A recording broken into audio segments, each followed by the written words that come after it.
시청자 여러분, JTBC 뉴스룸을 시작하겠습니다. 북미 정상회담 개최지로 판문점이 급부상하고 있습니다. 트럼프 미 대통령이 판문점 평화의 집과 자유의 집을 거론하면서입니다. 북미 회담이 판문점에서 열릴 경우에 남북미 정상회담으로 곧바로 이어질 수 있다는 전망도 조심스럽게 나오고 있습니다. 이런 가운데 김정은 위원장은 지난번 평양을 방문한 폼페이오 국무장관에게 미국이 원한다면 북한 내 핵시설을 어디든 봐도 좋다, 이렇게 말한 것으로 전해졌습니다. 어제 남북 정상회담 이후에 벌어지고 있는 과정의 속도를 말씀드렸는데, 겉으로 나타나고 있는 이런 빠른 속도는 뒤집어 보면 마쿠에서 진행되고 있는 협상의 결과가 아닌가 하는 분석을 가능하게 합니다. 자, 먼저 북미 회담 장소로 판문점이 유력하게 검토되고 있다는 내용을 워싱턴을 연결해서 직접 들어보겠습니다. 김현기 특파원이 나와 있습니다. 그간에 워싱턴과 평양을 배제한 상황에서 제3국에서 장소를 물색해본 것으로 전해졌는데, 판문점이 이렇게 급부상한 배경은 뭘까요? 네, 기류가 갑자기 변하게 된 결정적 계기는 남북 정상회담 다음 날인 28일 밤 문재인 대통령과 트럼프 대통령의 전화 통화였던 것으로 확인되고 있습니다. 문 대통령이 판문점이 지닌 상징성, 전 세계에 어필할 수 있다는 점을 전달했고, 트럼프 대통령이 이에 큰 관심을 보이며 마음이 기울었다는 겁니다. 27일 남북 정상회담에서 문 대통령과 김정은 위원장 간에 판문점에서 북미 회담을 개최하자는 의견 교환이 있었던 것 아니냐는 분석도 있습니다. 이를 시사하는 듯한 트럼프 대통령의 말을 들어보겠습니다. 예. I threw it out today as an idea. I also told President Moon, and through President Moon we connected with North Korea. 예.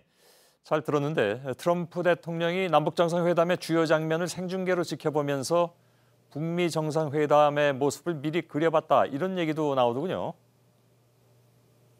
네, 워싱턴의 소식통에 따르면 트럼프는 남북 정상의 판문점 경계선에서의 악수, 문 대통령의 짧은 월경, 도보다리 산책 등 주요 장면을 유심히 살펴봤다고 합니다.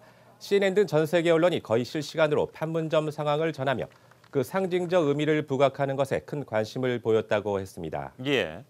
그런데 사실은 실무진 협의 단계에서는 판문점이 일찌감치 제외됐었죠?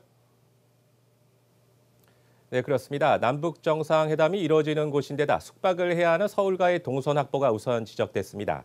그리고 무엇보다 북미 회담이라기보다는 남한까지 합쳐진 남북미 회담과 같이 될 수 있다, 즉 초점이 흐려질 수 있다는 이유에서였습니다.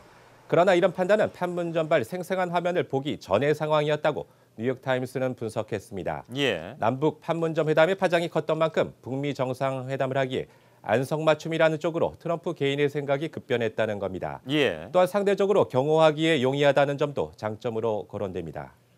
트럼프가 언급한 빅 이벤트나 아니면 기념비적 장면 등을 문재인 대통령과 연관시키는 분석도 있습니다. 그러니까 방금 이제 그 부분을 미국 쪽에서는 우려했다고는 하지만, 여기서 곧바로 남북미 정상회담으로 이어지는 그런 장면, 이런 것들도 플러스로 작용할 가능성, 이것도 거기서 얘기가 되는 모양이죠?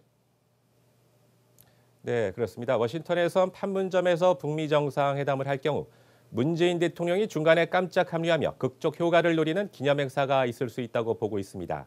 실제 트럼프는 이날 일이 잘 풀린다면 제3국이 아닌 현장에서 위대한 기념행사가 이뤄질 수 있다는 말을 했습니다. 판문점의 급부상은 주목할 뉴스지만 신중한 접근이 필요합니다. 북미 간 사전 협의에서 어떤 주고받기가 이뤄지느냐에 따라 회담 장소가 달라질 수 있다는 게 회담 준비에 정통한 소식통들의 공통된 분석입니다.